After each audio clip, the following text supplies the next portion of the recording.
Welcome to The Middlemen. I'm Tom Limongello, and I'm here with Todd Sawicki. We, as middlemen, live at the intersection of media and e-commerce, and we would like for you to join us in our discussions where we turn that chaotic intersection into your comfort zone. Today, we're going to talk to Trevor Sumner, and he has been in the in-store media space for a while and has a perspective around both the technology and the business, which is why I thought he would be a great person for us to talk to. I think we've all been thinking about in-store retail media or in-store media, more broadly speaking, for a long time.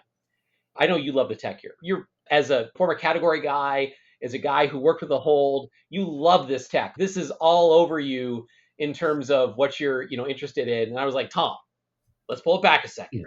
The only reason this matters now, I get it's cool tech.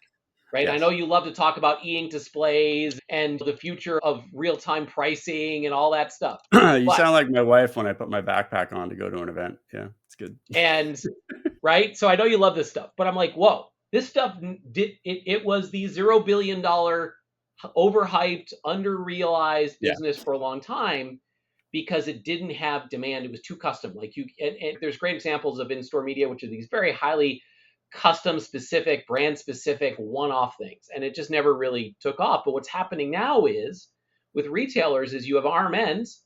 So there's demand and it's looking for cool outlets, whether it's in the commerce sites or as retailers are waking up, they have this huge platform, these physical stores. And now you can plug in displays and they can be connected right to the RMNs. And through the wonders of sort of programmatic native advertising, you can transact this in a marketplace way. And what's happening now is suddenly we have the ability to monetize. If you put these in, yes, someone will buy it. And I think that's what's really changed. It's cool. Yeah, they're fixing all the last problems. There's wireless power vendors. There's front-facing cameras. This is going to be a place where video advertising is going to get a step up because in the home, you can't do the types of things that they're doing in the store. And I think unlocking this inventory, right? The stat that we've talked about is something like 85, 90% of retail transactions in the US are done in store. That is a lot of audience. That's a lot of traffic. That means hundreds of millions of people doing store visits every month. And I think we'll talk about this offsite extension versus in-store extension. In-store, they own that media. They don't have to pay another vendor for that. And so that's as an ad tech guy, that's where I get excited. Holy crap. This is going to be a huge platform to run ads and ads in really interesting, cool ways like that we haven't done before. So for a long time, I don't have to worry about the next 720 by 90 banner. Woo, been doing that for 25 years. Whoop-de-doo. It's also, that's what people are thinking when they're thinking about in-store media. Oh, am I going to watch a full TV commercial? Am I going to see a banner ad? What am I going to see? I don't think people really understand what it's going to be like. And I think what Trevor has to show us is even beyond what I thought it was going to be like. Well, and I think that's it. It'll be new ads. They can be custom formats. That's the beauty of RMNs being built on native ad technology is you can really build these custom experiences.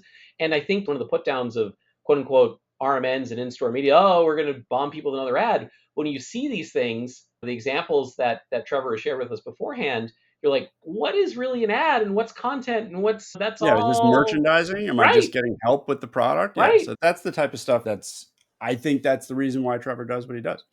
I think it'll be good to hear from him and learn more about the state of in-store media.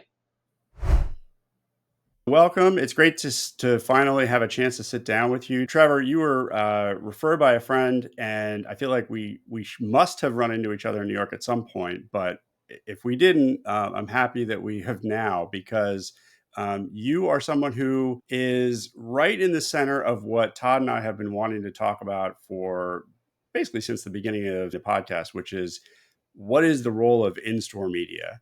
Awesome. Thanks so much for having me. It's a real pleasure. Yeah, how did I get here? I think this is something we all ask ourselves, especially if you find yourself in retail, which is an interesting industry. Pure ad tech, we always ask that sells. How do you, I've been in it for 20, 25 years and oh my God, I can't believe it. Always accidental. Yes. Yeah. So I've always been the startup guy. I graduated with a computer science degree in 1998. So I got the first internet bug. I've been doing startups, software, technology, B2B. And started a company doing local online marketing for brick and mortar, where I started thinking about the confluence of digital and physical, grew that to about 100 people, sold it to the Blackstone Group and merged it with the Yellow Page company. Speaking of interesting industries to work in.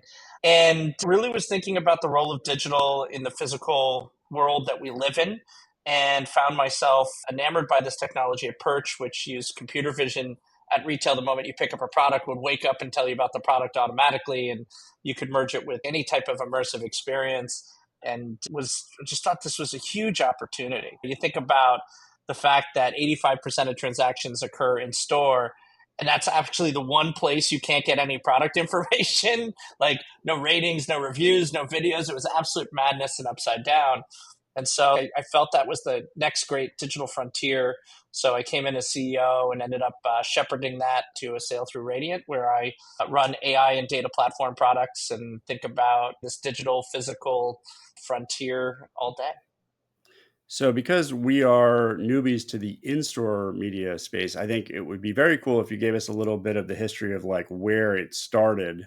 And I think the where it started, how it's going is reversed. It's actually much better now than it was at the beginning. Yeah, no, absolutely. It's not that like before and after, oops, where did we go wrong before and after photo? Where it started was just people trying to figure things out with cheap LCD screens, or even like black and white pixelated, like 8-inch guys that they would just shove on a shelf. Often they were battery operated. You had to update them with USB. So if you want to change the content, you had to go in store. And surprise, customers weren't really all that enamored by pixelated videos and crappy experiences. Over time, with technology, we've been able to connect the devices through the internet, even when they're in store, through Wi-Fi, through 4 and now 5G. And so that kind of next phase was, let's have actually real TV screens. And people were leveraging the TV screens that they had in their entertainment department. So the wall of TVs and things like that. But increasingly, we started seeing screens on shelves, mostly on end caps, because it's a promotional space. People were spending a lot of money. They wanted to make sure that got across, but it lacked any data. It was like a spray and pray kind of experience. Like, we put it up, we hope it drives sales lifts. The brand people said it had a brand impact. They couldn't measure the brand impact. And so now we're transferring into this new world where there is a model to monetize digital that we see online with retail media networks, that the in-store people are more than just experiential and are really thinking through the monetization, the data, the metrics in new ways, whether you're like Kroger and you have a whole organization called 8451 just associated with metrics. We're now starting to be data-driven. People are starting to think about in-store as part of an overall shopper experience across omni-channel, or what Steve Dennis would call harmonized retail. And so these worlds are starting to collide in interesting ways. And part of that's also a cultural consideration. And so now we're seeing screens that are interactive, touch screens that have front-facing cameras, knows who's in front of it, how old they are, what product you pick up. The moment I pick up a product, it wakes up, tells you about it. And all of a sudden, a lot of the frictions are going away. And we're just trying to balance this kind of new retail model around digital media in store. Who makes money? How do they make money? What is the sales lift? How does the consumer experience get balanced with interruptive media? And so Andrew Lipsman, who you guys know, calls this kind of retail media 2.0, where in-store is the next great frontier. And it's a pretty exciting time. I think the in-store thing is really interesting because as Tom and I work with retailers, we're helping them build out RMM programs. From a pure online experience, compared to traditional publishers, they struggle from a traffic standpoint. Audience extension has been a big part of that. How do I fill the budgets I need to fill? How do I get the reach I necessarily need? And when they sit down, if they're smart about it, they're like, wait a second, I have millions potentially of people walking through my stores every month. That's a huge audience. And oh, by the way, it's completely differentiated from any other experience in the world. And so it's funny because as a longtime ad tech guy, I look at it and go, we've been talking about in-store media, to your point. Like, everybody just assumed it was the electronics walls and these, whether they had TVs or they had these crappy monitors. Remember, they used to have the satellite internet, right? The satellites on the roof, and they didn't really have in-store build-outs. Yep. Every store has Wi-Fi. They all have these footprints now. And the ability to, now that there's demand and they're looking for places to put their quote-unquote ads, retail media is definitely having its moment. It's the analogy of retail media has been this thing where we've been squeezing the lid on the stuck jar of peanut butter for 20 years, and finally with RMNs, it's popping off. And I expect every conversation that we have about RMM design and build out will now have an in-store component. But I think one of the things that pops up is you're starting like, okay, what does this world look like? I just Yep. assumed when I started going down this path with Tom as we were started getting into this, it was like, oh, it's all just okay. If you don't sell TVs, you're out of luck. And Tom was Right. like, no, no, Todd, there's e-ink now, there's displays everywhere. And then we Yeah. started getting in front of you. I think it's a great opportunity to like, as you were showing us some of the things that you guys have done, I was like, holy crap, this is really cool. So maybe it's a good segue to show some of those experiences because I don't think people really understand the creative outlets that are really being built by companies like yours. Yeah, I think that's a great point. I think everybody saw the Amazon business. Ooh, $40 billion. Like, all I need to do is put an ad on my e-commerce site on the product listing page or the product detail page, and I can make hundreds of millions too. Well, it turns out they don't have the same data capabilities, the same power that a Walmart or an Amazon does. And brands are mostly working with 4 or 5 different networks as opposed to 12 different networks. If you're not in the top 3, you got Amazon and Walmart. So you're like really vying for 2 or 3 spots, right? And so what is that differentiation? And in-store increasingly is it. And there are other ways to differentiate. For example, Dollar Stores has a nice, robust RMN business, mostly through selling data. And their niche is like, hey, we reach shoppers that you don't otherwise get, like out of mass markets, rural customers. And so you got to find what that angle is. And for so many of these, Amazon doesn't have in store, right? So here's an opportunity to hit the shopper. And we always talk about how ads are most valuable at the bottom of the funnel. My conversion rate when I go into a grocery store is 100%. I will walk out with products. So I'm at the bottom of the funnel, and here's your chance to influence me. And the question is how? Like, how do we make this scalable? And I think we talked about how digital kind of has evolved. I'm going to show some examples of like where we started and where we went to. I'll keep the pitch short because nobody wants to hear the pitch. That being But said, I'm okay with the pitch in this example because it's showcasing some cool examples of things that I didn't even realize you could do. And so it is definitely worth seeing what is possible. Don't worry. Yeah, we have control to edit if you get crazy. No, I know why I'm here. I know what the people want. This is a good example of something we did early on with Jo Malone, and we ended up winning a Clio award for this. And I'm just going to go full screen. So basically, the early days of digital was also thinking like very much experiential. It was driven by people who could spend money, often in luxury. And here, when you pick up a fragrance, it animates into what you smell the fragrance, whether it's wildflowers, honeysuckle, and lemon, things like that. You see this little black box. It actually makes a recommendation of a fragrance that you can combine it with. And this is gorgeous, right? And the cabinetry alone costs, I think, $25,000 or $30,000, like just the Wow. millwork alone. And so, you could do this all day long with agencies, limited scope. We did a couple dozen of these worldwide. When we started moving into mass market retail, like we started closing hundreds of units at a time. It was just a kind of different market. And when I came into what was then Perch and is now Raydiant's business, like what I wanted to do was to take that notion that when you pick up a product, that's like a click online, right? Like I'm interested in it. And could we bring in everything that you might want to bring at like a PDP level that helps people improve their shopper experience? That's ratings, that's reviews, that's videos and things like this. And this we did with Unilever, a giant. And as you can see, it's a beautiful kind of physical and digital integration of an end cap. And the moment you pick up that Dove product, it'll wake up and tell you about that hair care product. It'll talk to you about the dry scalp benefits, the how to combine the shampoo, the conditioner, and other products together. It could reinforce some of the branding, like Dove does a lot around kind of the self-esteem project. It has QR codes so you can connect. And this is really interesting because all these brands, are trying to get first-party data, and now we can retarget the shopper because they've hit the Dove site. And then you could take this one step further and think about all the different kind of shopping experiences and tools that can bring into store, things like coupons, right? All of the retailers are really focused on loyalty. What if every end cap would tell you how you could save by enrolling in coupons? What if you could have a greater ability to push people to various different products through pricing?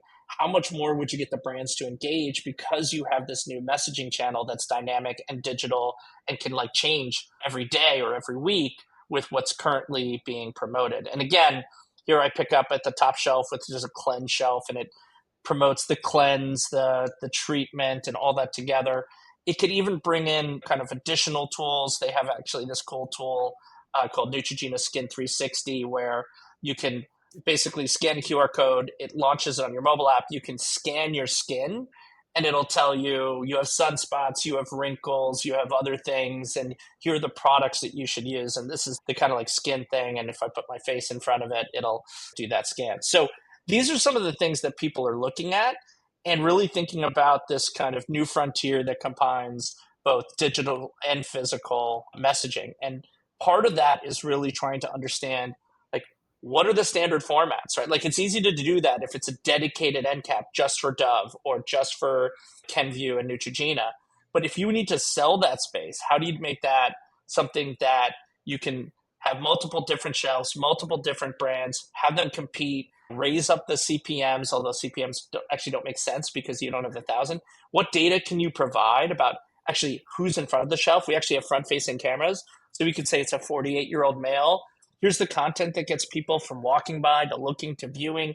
So now all of a sudden, we've got data. And the way I think about that pickup in store is like clicking online. We can even look at which content changes the way you click. So if I pick up a Band-Aid, is it better to sell the Band-Aid or to try and cross-sell me to Neosporin?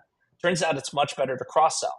These are the tests that you can actually see and in real time how people change their physical behavior in the store. And so there's a lot of cool stuff. Yeah, that stuff is amazing. And it basically puts three pretty big ideas in my head. One is Walmart's Time Well Spent campaign, where they're basically building out these sort of media experiences all over the place. I think Macy's should be scared of what they're doing because it's, they'll have store within a store for the Gap or others.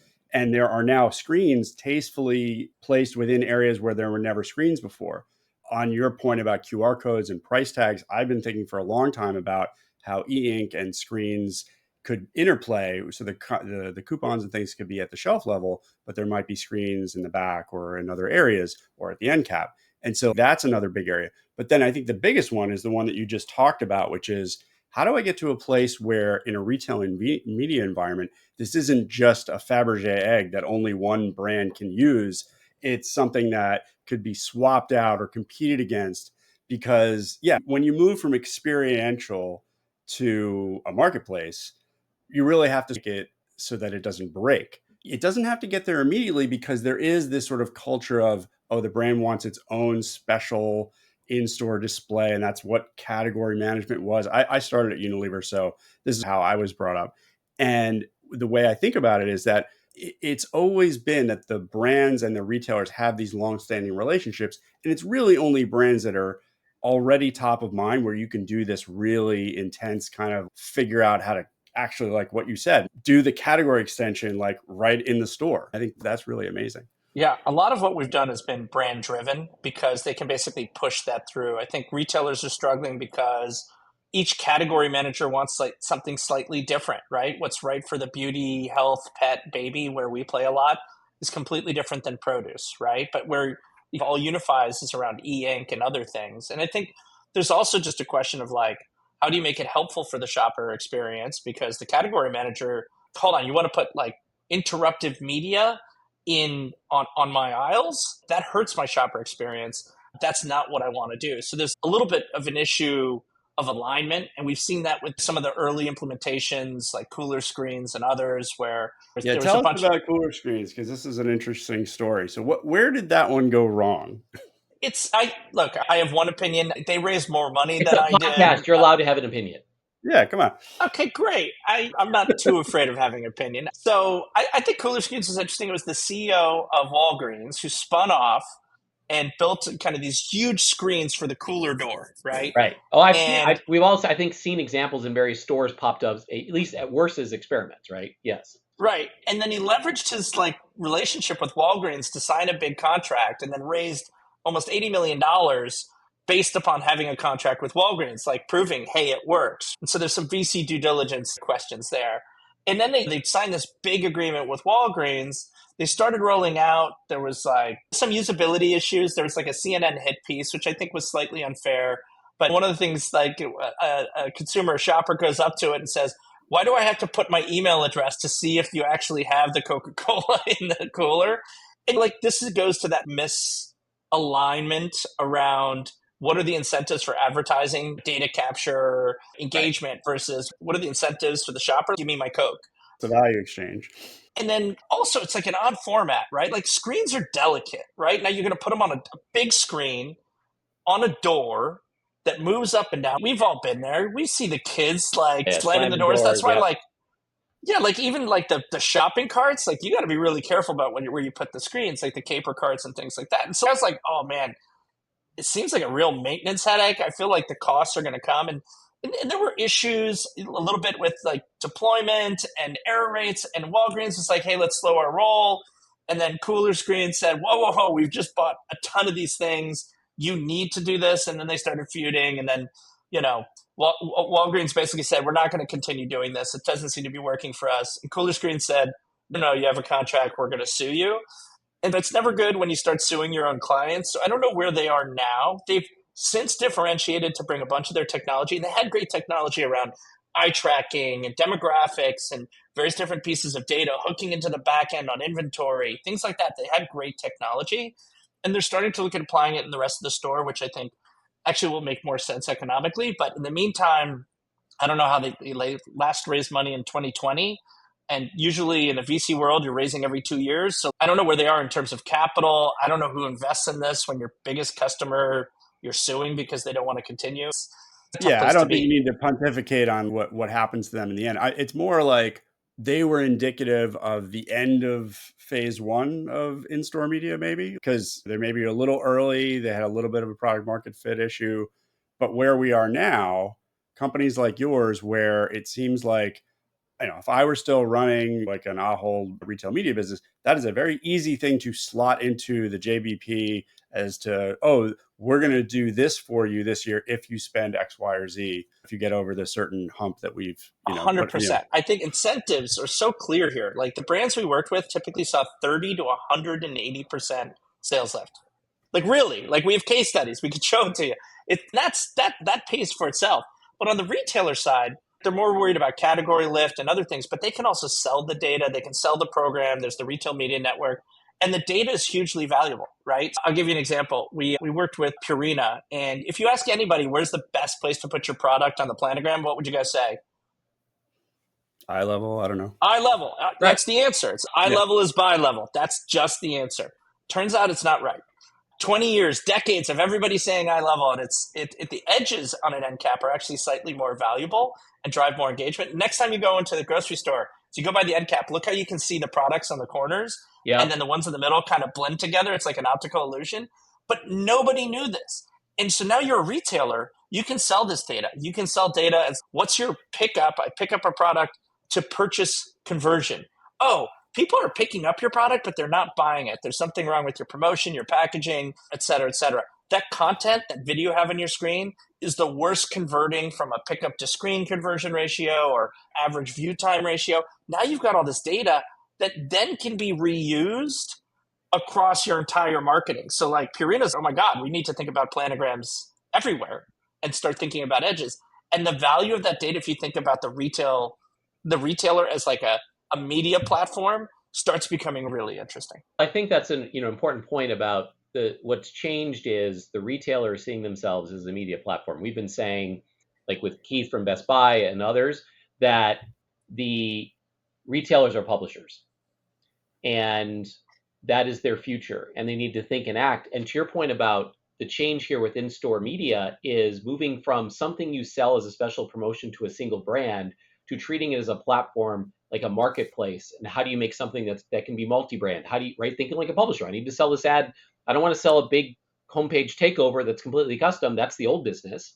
I want to sell transactional media that will have standard placements and locations in my stores and that people can bid on and I can transact appropriately. And that transition is, if I think of my store as a big publishing platform with lots of cool things that I can build out, that becomes, I think, really valuable. And I think that's been the thing that perhaps has changed is you guys have been taking the lid off the peanut jar for trying to turn that for 20 years and trying to educate these retailers that you've got this huge platform of opportunity. And now that they've built out these RMN programs that are looking for inventory, They're doing offsite audience. Like, why are you doing offsite audience extension when you can instead be doing in-store audience extension, which is insanely more valuable, more interesting. You're talking about the conversion rates, the brand lifts. Like, it's a whole opportunity that is, Tom and I talked, and we talked leading up to this, like your 30 to 180% lift, your ability to really look at conversions in really fascinating, almost immediate ways. It's a really interesting opportunity for the retailers to sit down and, holy cow, look at this canvas. And as for the folks, go, if you're listening to the audio version of this, go to YouTube, look at the video version to see some of the experiential stuff where this started from.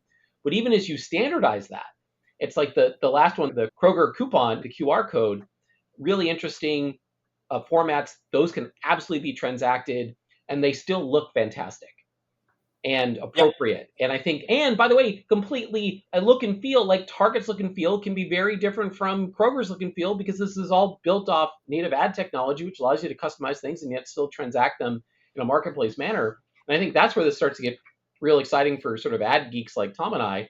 Like, we can imagine how this can all play out in-store in really fascinating and interesting ways. And I think that's been one of the questions. Here's a practical question that's starting to come up. All right, you sold me on my store should be thought of as this huge media platform. If I'm a retailer and I'm looking at a build out of a store, is this a 7-figure investment? Is it a 6-figure? Is it a 10-figure? Like, I'm store? Yeah, on a store basis, just an economic basis. Okay, if I've got 50 stores, is this a $50 million investment? Is it a 10? Is it like, what is the rough number Todd's scale? ready to buy. These are very strong buying signals, Trevor. Yeah, I ready to go. I love it. I love it. So it depends. It depends how many digital touch points that you have, right? Typically, we would provide a platform as a service, like let's call it $300 per month per screen, right? So that's $3,600 per year, and you can do the math from there depending on the number of screens you have. Now, then on top of that, you got actually the people, the operations, and For all sure. those type of things, which I'm not including in that. And then, like, part of it is also like, where do you want to enable? Right now, what we're seeing is let's put up a welcome kiosk because that's easy and that doesn't interfere with the shopping experience, right? Let's do the TV walls because there are TVs there already. Let's do the menu boards at the deli, and you can do all kinds of interesting things, integrating with the point of sale, auto updating the pricing, that type of stuff. We do a lot of menu boards at Raydiant. But then once you start, like, how do I integrate this with the shopping experience? Do you see a future where every end cap has a screen on it? I absolutely do. Like, you want to talk about new up and coming brands and D2Cs that you want to showcase, guess what? They are up and coming because they can tell a brand story. And the one place that they can't tell their brand story is in a Target or a Walmart because they're just another product on a shelf. And so you get that Oatly case study that we changed the packaging and then all of a sudden we got 800% sales lift. And like, is your brand really all about packaging? But is it Target at Walmart unless you can start doing that storytelling around videos, about ratings and reviews? And now, to your point, that if I was a D2C, I'd be like, I need to be in Walmart telling my story to the masses. And that may be some of my most valuable media out there. What's interesting to the point of, if you look at the sort of the regional or the second tier pejoratively, just in terms of sales volume, the couple billion in GMV per year from a retail standpoint, spending a few $1,000,000 a year can make sense very practically. I've got 100 stores. I'm spending 30 grand per store. And that's not a crazy number. And I think that's the other aspect of it. It's like, you can imagine, oh, if I'm spending $3 million to enable, let's say, a 20 or $50 million a year our in-store RMN business, that's perfectly reasonable. And I think that's where I was going, is I think people are afraid of, oh my God, this is going to be like $1 billion build out to do an in-store version of this. Whereas oh no, it's like, oh yeah, $100 a month per screen. Average store probably has somewhere between 10 and 50 screens once they're all done. I know, by the way, the biggest proponent of the e-ink integration with screens is Tom. Tom has been like, talks to me about that. It's because I was at Quotient and we had paper coupons or printable coupons, and it was like, imagine just you hit a button on an e-ink screen, or you scan the QR code, it's automatically done. Oh, there's not only that, but you, as the retailer, you can update it whenever you want. You can update it as a weekly circular, just change all the pricing. And so, like, that's the stuff that gets me really excited about the promotions aspect of it. And that's something that's not really that understood when you think about it. Oh, this is just a TV commercial that gets thrown onto a wall in Best Buy or Walmart. That is way different from the media experiences that you're doing, which is you pick up the product, you learn something about it, there's promotional information There's personalization potentially. So that part of it's really exciting. I was just going to say the other part about this is also you have to convince people that they should spend money on these things. And with promotions and coupons, there's been a lot of data. But take the Oatly example. It's selling, it's not selling. Is that because people aren't picking it up? It's because they are picking it up and then they aren't converting.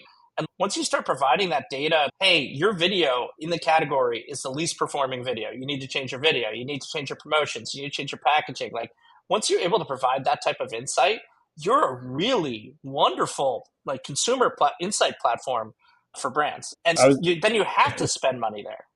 yeah, that's one thing about like Todd, your question about how much does this cost for a retailer? If you look at CVS or Dollar General or whatever, they make Unilever buy all the cases to lock things down. Or are the brands getting put on the hook to actually buy the TVs? In the end, they're retailers. Everything gets paid Yeah, by the brands. That's everything. that's a dirty little secret. We launched something. How much did you Yeah. invest in it? As much as the brands would pay for it, right? Everything is the e-ink is paid for the brand. Like everything's paid for the brand. Right. And because like they're 2 to 3% kind of margin businesses, right? Like they Yeah. don't have the ability to make a huge investment that's not paid for by the brands in some big way. Yeah, and it's fundamentally, and I think that's where, from a cost standpoint, the fact can be monthly, it's platform as a service. There's lots of things that make it reasonable because these are to my point of brands, or sorry, the retailers are really starting to invest in this, and they're asking these questions. That's why I was asking the budget question of, is this reasonable? Is this affordable? And honestly, online ad ops and in other ad tech build-outs cost just a similar amount. So what we're saying is you could have this cool new business, and it's not really any different than just building out your sort of RMM tech infrastructure as well. So it's really can be on that level, which again is, I think people were concerned because they're thinking back where it was 10, 15 years ago, where you're building out these very custom, you're talking, you just said like this $35,000 cabinet, and then you got a $100,000 custom build out. Like it was like, oh my God, there's no way I could do that across my entire store infrastructure or store platform. So I think that's when the things changes. I think some other practical things that come for me from this conversation is you were starting to talk about how to think about how you manage this in-store media program. And I think that's another thing, which is there's a lot of specialty knowledge and information required, and it's going to be sophisticated, and it's not going to be easy. And that's obviously where companies like yours come into play, which is, to me, thinking about this is, oh, how do I program it? What's the ad rotation? What are the prices? How does the marketplace work? How am I going to traffic these things? These are, again, we dealt with this as we transitioned these RMNs to digital platforms. And I think we're going to go through the same learning curve of managing and the operations behind this is going to be its own specialty of how do you manage the support calls? How do you manage the business? How do you traffic this? How do you think about that? And I'm not saying that as be scared. I'm just saying this is really going to be a sophisticated business. And as people figure it out, there's going to be real value you can deliver back to the brands if you're the retailer. But it's not like you're just going to throw this up and throw this into some random person in your team to pull this off and make it successful. It's going to require a real focused operational investment to make it work. But if it does, it's going to provide a crap ton of value. Yeah, and no, it's 100% scary. It is. Think about the number of departments that like are involved here. Like it should be scary. You should be scared. And in fact, It's almost Halloween. if we look at, yeah, exactly. If you look at our RFPs, almost all of them say, hey, can you help us sell this program at first? We want you to do the support. We want you to do the sales. We want you to do all the things because we're terrified of doing it ourselves. And over time, we are going to take that over. And for example, Right. you mentioned CVS. CVS is on that journey. They've worked with their vendor. They're not so happy with their vendor. They're pulling in like more of the sales themselves and also looking at new technologies. But you start by learning from the best about how they do it. How does that sales even work in store, right? What are the things that matter? What are the formats that matter? What are the formats that are most creative to the shopping experience? What data actually matters that I can sell back to brands? How do I package that data? Okay, great. Now that I've seen you do it, right, let's co-do it. And then over time, I'm going to kick you out because I want to capture all that margin myself and I don't want to pay you anymore. Right. Well, and that's a normal journey. We're at that point where the retailers are starting to build this out. That's, again, like yourself at Raydiant, getting these calls now and finally getting people to look at doing this practically speaking. People like Tom and I from the ad tech world are being pulled in because the retailers are getting smarter about, oh, you're right, I need to look at people who've been selling this, and if we're really publishers, we should probably hire people of that sort of experience. And so I think you're beginning to see that. But at the same time, I look at this, it's funny you say they should be scared. Maybe they just want to be adrenaline junkies. And this is why, you're jumping off the cliff, but you got a cool, parachute. It's Tom Cruise in the last Mission Impossible movie jumping that motorbike over the cliff edge and base jumping down. That some people are adrenaline junkies, and I think we're beginning to see the people building these out. It's scary, but it's not so scary that you're not going to have a parachute and you can still land on your feet at the bottom of the cliff. Yeah. And look, you just got to look at analogs. We talked about not wanting to be first and not wanting to be third. There just needs to be some established models so that you can feel safe doing it. Now, the challenge with retail is even when they're established models, they've been pretty risk averse. So it's not like they needed Amazon to tell them, oh, I could put an ad in search results. Like, you saw Google for 15 years and you could have done that the entire time. So there does need to be a culture shift and say, look, like, we know in-store is a revenue opportunity. We know RMNs are a revenue opportunity. We have to start playing. We have to start building that DNA. We have to align the cultures around data, around tech. A lot of the stuff around planogram design and shopper experience, it's still very much an art. Now we've got data. How do you start changing the culture of a team to start thinking that way? Because the reality is, if you're deploying this in store, you got to talk to the merchandising people, the category manager, the operations team, the digital team, the ad team.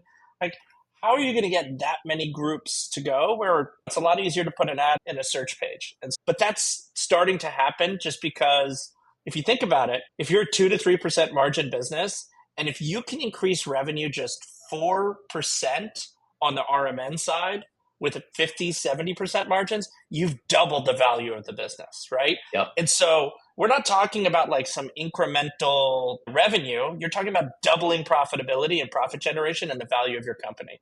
Well, and that's what has people salivating. Yeah, and I think the other part of that is to where we are in the market. And what we're seeing is innovative retailers, like on the grocery side, Publix and like Wegmans, where I grew up in upstate New York and actually went to like high school with the Wegmans girls who are now running the company. But if you look what they did is they really pioneered a lot of innovative in-store experiences and really elevated it.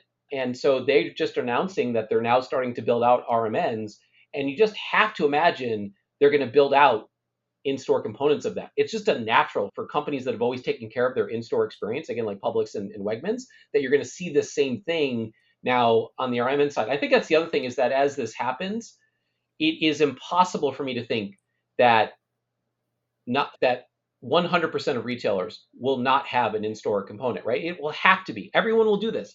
Every retailer over a certain size will have an RMN, and if they have an RMN, they're going to have an in-store component. It just makes no sense that. I think the one thing that's missing from this conversation is the fact that those retailers have always thought that their store was important. They didn't always think their website was important. They always thought their store was important. So I feel like there's going to be a lot of FOMO if they see what Walmart is doing with time well spent and putting screens all over places that normally wouldn't have had screens in a nice way.